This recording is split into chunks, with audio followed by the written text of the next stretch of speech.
Good morning, students. Yesterday we completed scalars, then vectors, and different types of vector. And different types of vectors we completed equal vectors, then negative vectors you can see on the screen, then zero vector or null vector. After that, unit vector. This was very important. We discussed yesterday. What is unit vector? A vector having unit magnitude is called unit vector. Relation between vector, its magnitude, and unit vector is given here. So unit vector is equal to vector upon its magnitude. So a unit vector is unitless and dimensionless vector and represents direction only. Okay, so this one is about unit vector. This one is very important. After that, the topic is orthogonal unit vectors. You can see here orthogonal unit vectors. So you know orthogonal axis, that is x, y and z axis. These three axes are mutually perpendicular to each other and known as orthogonal axis. The vectors which are used to represent the direction along the x-axis, along the y-axis, along the z-axis are called orthogonal unit vectors, and they are represented by I cap, j cap and k cap. So students, this one is the cap. This cap is used to represent something for unit vector. So if here I cap, it means I cap, this is a unit vector. This cap makes I a unit vector. Okay, similarly you can see here a cap, so this cap makes a as a unit vector, so this one is a unit vector. So this I cap means a unit vector along x-axis. Similarly j cap means a unit vector along y-axis, and k cap means a unit vector along z-axis. Okay, so I hope you understand and we have revised this topic. Next one is co-initial vector. So you know, if two vectors have same starting point, then they are known as co-initial vectors. You can draw different co-initial vectors which are drawn here. Next one is collinear vectors. So if two vectors are parallel to each other, either they are equal in magnitude or different in magnitude, there is no matter of magnitude, but they must be parallel to each other, so they are known as collinear vectors. Okay, then coplanar, you know, if two vectors lies in same plane, suppose this one is xy plane, so any two vectors lies in xy plane are considered as coplanar vectors. Okay, so you can define coplanar vectors: vectors lies in same plane. Then next topic is localized vectors. So students, the previous topics we have completed in the last session. Today we are going to start localized vector. So what are localized vector? Definition is given here. A vector whose initial point is fixed is called localized vector. So student, if initial point is fixed, you cannot change this initial point. It is fixed. So this is known as a localized vector. It means its location of the initial point is fixed. A non-localized or free vector, a vector whose initial point is not fixed is called non-localized vector. So it is clear from the name of these vectors. Localized means its location of the initial point or its initial point is fixed.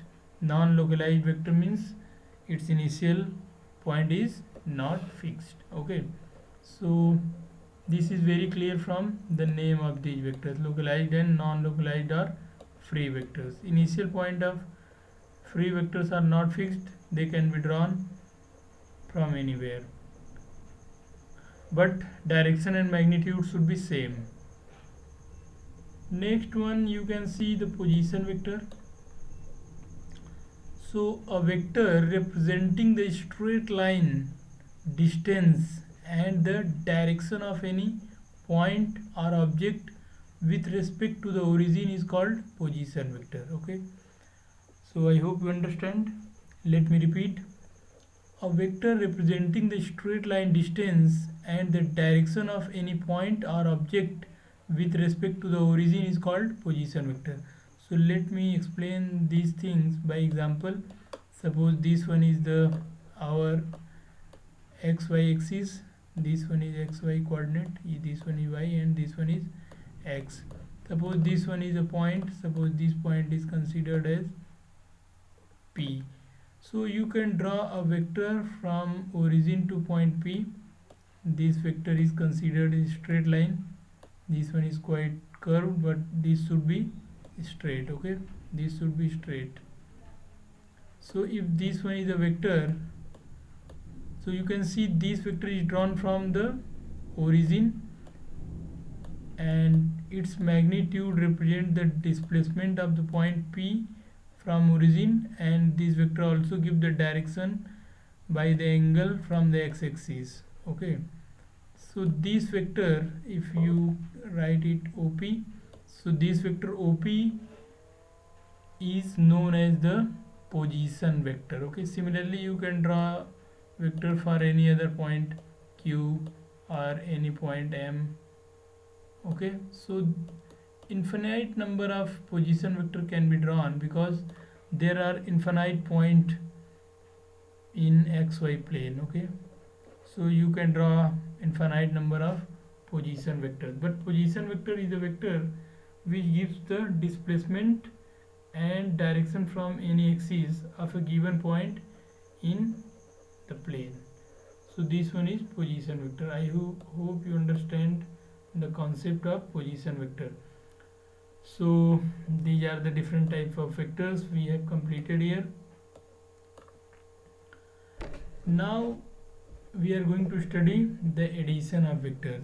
Students, vector does not follow the simple algebraic law that is 2 plus 2 is equal to 4. 2 plus 2 is equal to 4. This one is the simple algebraic law. But if you have two vectors, then you cannot use this law to sum the two vectors. So we are here to know the law or to learn the law how we can add two vectors. Okay, so the topic is addition of vectors. There are different methods of addition. The first one is triangle law. Okay, so why it is as considered as or termed as triangle law? So you can see here, if there are two vectors acting at same point are represented in magnitude and direction by two sides of a triangle taken in one order, then their resultant is represented by the third side of triangle taken in opposite order. Okay, so what is meaning of this statement? So if you have two vectors, suppose this one is vector A and this one is vector B. Okay, you can see here vector A and vector B. So if two vectors at a point are represented in magnitude and direction by two sides of a triangle, so you can see if this one is a triangle, suppose this one is O, then this point is P and this one is Q.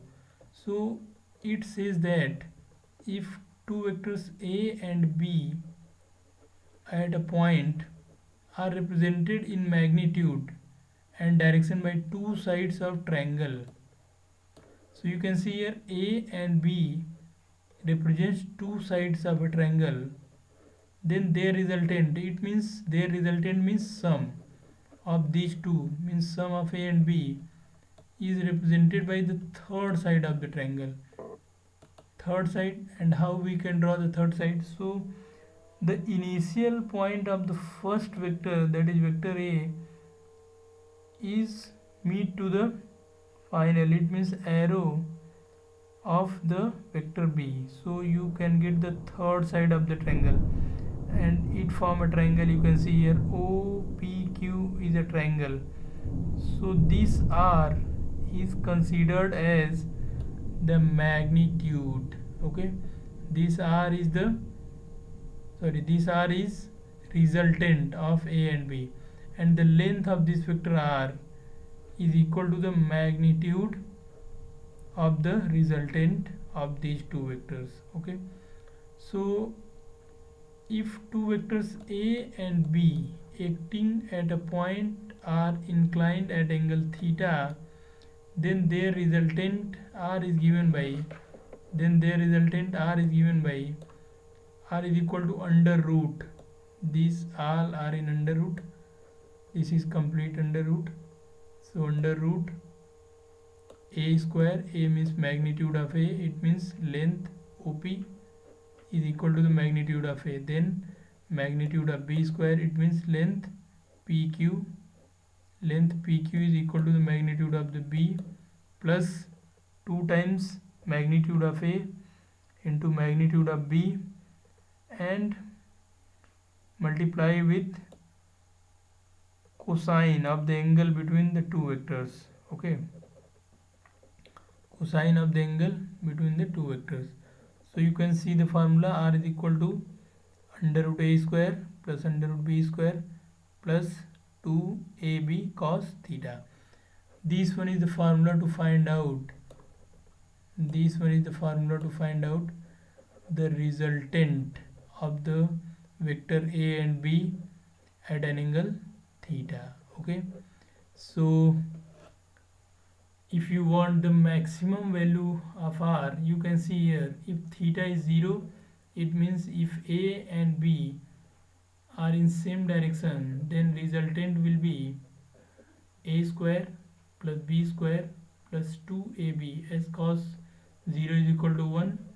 So it will be under root A plus B whole square, or you can write R is equal to A plus B. Okay, A plus B. So maximum value in summation of two vectors is equal to the direct sum of their magnitude. Okay, that is the maximum value. You can say this one R max at theta is equal to 0. Now what will be the maximum value?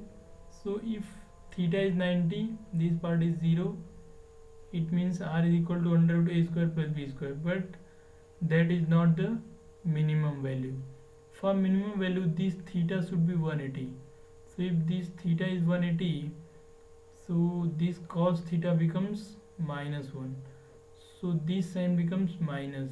Okay, this plus sign becomes minus, and the final R is equal to A square plus B square minus 2AB. So you can write it under root A minus B whole square, or A minus B. So R mean, it means R mean,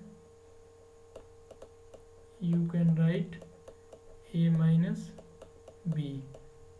So minimum value of two vectors, or minimum value of addition of two vectors, will be difference of the magnitude of the two vectors, and it will be at theta is equal to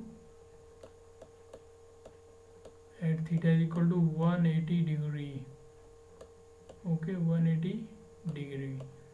So if angle between two vectors A and B is 180 degree, you will get the minimum value or minimum effect of the two vectors, and the resultant will be given by difference of their magnitude. But if the two vectors are working in the same direction, it means if angle between the two vectors are 0, then the net, you will get the maximum value, and that maximum value will be equal to the sum of the magnitude of the two vectors. Okay, so I hope you understand how these work, and at different angles you can find out the resultant.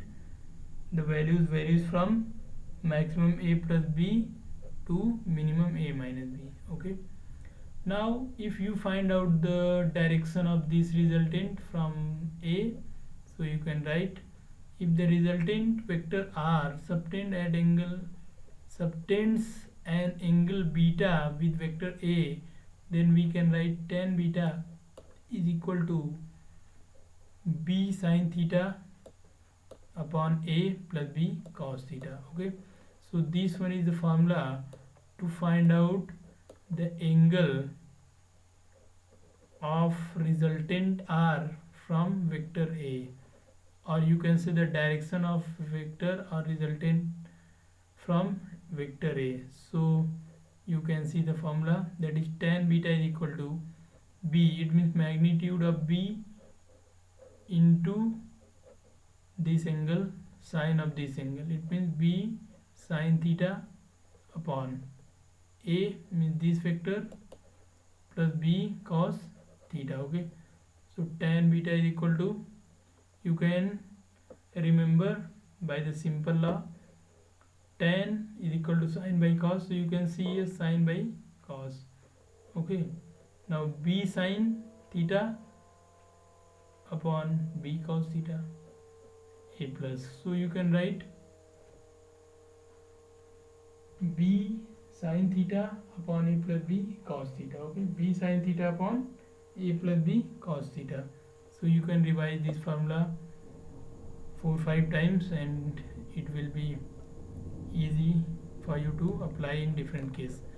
If you solve at least 4 to 10 questions based on this topic and related to this formula, it will be remember to you. Okay, so it is not matter to remember, but it is matter to practice. So try to practice more and more questions and you will be able to remember, and you will be able to apply the formulas in difficult and easy both type of situations. Okay, so I hope you understand triangle law of vector. So why it is called triangle law? Because in this type of vector addition, this forms a triangle. You can see triangle OPQ, it forms a triangle. So this method is known as triangle law of vectors. Okay, so this one is triangle law. The same thing can be done by parallelogram law. Result will be same, there is no change if you apply triangle law or you can apply parallelogram law, but we can find the same thing by using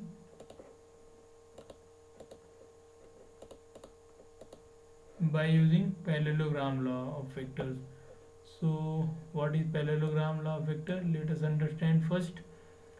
So if two vectors acting at a point are represented in magnitude and direction by the two adjacent sides of a parallelogram draw from a point, then their resultant is represented in magnitude and direction by diagonal of the parallelogram drawn from the same point. Okay, so this is statement. So what is meaning of statement, we are going to understand. So this law says that if two vectors a and b drawn from the same point, in triangle law these are not drawn from the same point, but these are the two sides of a triangle. You can see here, if you see the triangle law, here you can see the triangle law of addition in which a and b represent the two sides of a triangle, but in parallelogram law you can see a and b are drawn from the same initial point. Okay, and they represent the two adjacent side of a parallelogram. So if two vectors acting at a point are representing in magnitude and direction by two adjacent side of a parallelogram drawn from a point, you can see drawn from the same point, so these are drawn from the same point, then their resultant is represented in magnitude and direction by the diagonal of the parallelogram drawn from the same point. So first we complete this. By using these two sides we can complete a parallelogram. So you can see, if you write O P Q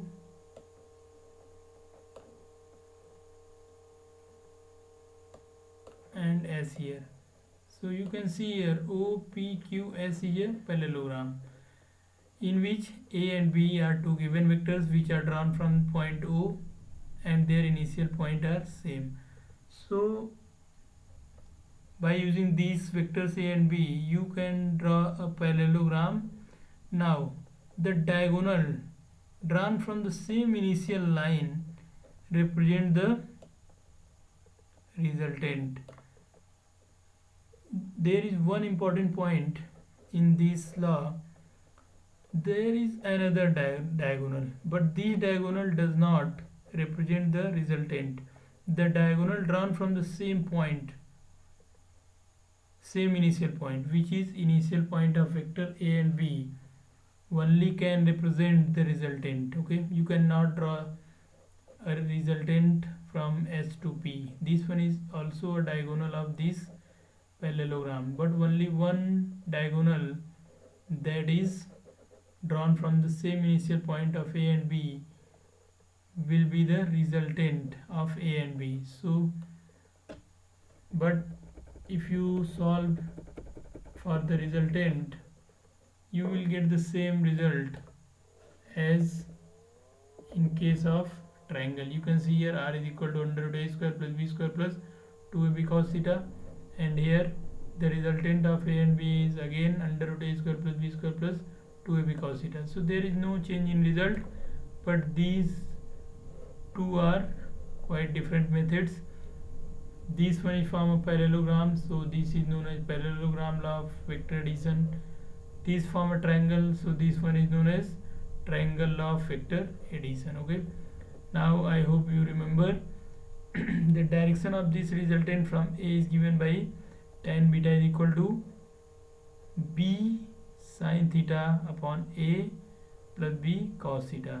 I hope you remember this formula. So if you want to find out the direction of this resultant R from the vector A, you can write, if the resultant of vector R subtend an angle beta with vector A, then tan beta is given by B sin theta upon A plus B cos theta. Okay, so I hope you remember this formula, these two formula. So these two formula are very important for further study and for solving different questions which is given in your book. So students, take your book and try to solve questions based on the topic vector addition and try to apply the formula, this formula in different situations. Okay, then only you will be able to understand the concept more deeply. Okay, now next topic is polygon law of vectors. So student, actually these two laws, that are triangle law and parallelogram law of vectors, are used to add two given vectors A and B only. Okay, but if there are more than two vectors, means 3 4 5 vectors, suppose A B C D are 4 vectors, or there are 5 vectors A B C D E, then we use different laws for vector addition.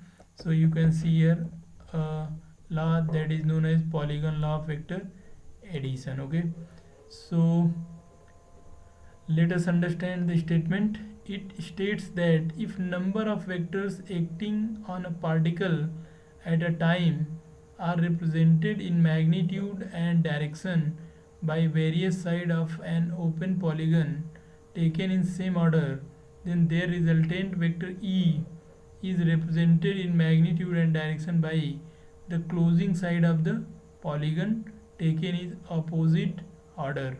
In fact, polygon law of vector is the outcome of triangle law of vector. So this one is the statement. But what is the meaning of this statement? Let us understand. So if there are many vectors, suppose this A, then B, then C, then D, then E. There are 5 vectors A, B, C, D, E, and these are represented by the 5 sides of a polygon. Okay, you can see here. So the last side is completed here. Then this law states that the resultant is given by the closing side of the polygon in the opposite direction. It means you can see here this one is the initial point, then this one is arrow, this one is arrow. Okay, then again arrow is here. So you can see these vectors are in anti-clockwise direction. Okay, their arrow are in anti-clockwise direction, but the resultant will be given by this in clockwise direction. Okay, it means opposite to the initial condition, and the closing side is equal to the resultant of the 5 vector A, B, C, D and E. So the resultant R is given by, you can see here in vector form, these are vectors, these are written in, these are actually vectors. So we can write A, B, C, D and E, or you can write OE. OE is resultant vector, and OE is equal to OA, then OB, OA, then AB, then BC, then CD, then DE. These are the 5 vectors. You can see here OA first one, then AB second, then BC third, then CD fourth, and then DE. So OE is equal to this. These can be, actually these are vectors. Arrow is not present here. You can draw arrow in your copy here. Many times if the letters are written in bullet form, that are considered as vector. Okay, so this one is known as the polygon law of vectors. So what is the speciality of this law? So this one is actually the outcome of triangle law of vectors. How? Because by any two vectors, by using any two vectors A and B, you can get the third vector. Now this vector can be added to the third one and you will give this vector. Now this vector can be added to the D and you will get this vector, and then D is added to E and you will get final. So if you don't want to use this polygon law, by using triangle law also you can find out the same resultant R. So it is written, in fact polygon law of vector is the outcome of the triangle law of vectors. Okay, so actually I hope you understand the statement of this polygon law of vector. If the vectors are represented by the different sides of a polygon, okay, then their resultant is given by the closing side in opposite direction. What is meaning of opposite direction? If they, you can see their arrows are moving in anti-clockwise direction, then resultant have the arrow in clockwise direction, it means it opposite direction. So from O to E. Okay, so this R is the resultant of all these vectors.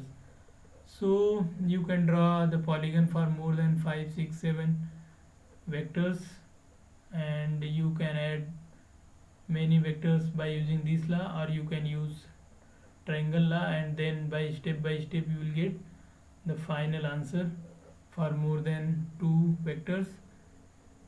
So I hope you understand this topic. Students, try to solve questions based on topic, then only you will be able to understand the concept deeply. So I hope you enjoyed this session and you understand the concept of polygon law of vectors and how you can add vector by triangle law, and why it is known as triangle law, then how you can add the vector uh, by parallelogram law, and why it is known as parallelogram law. Okay, so I hope you understand. Thank you for watching. Thank you very much.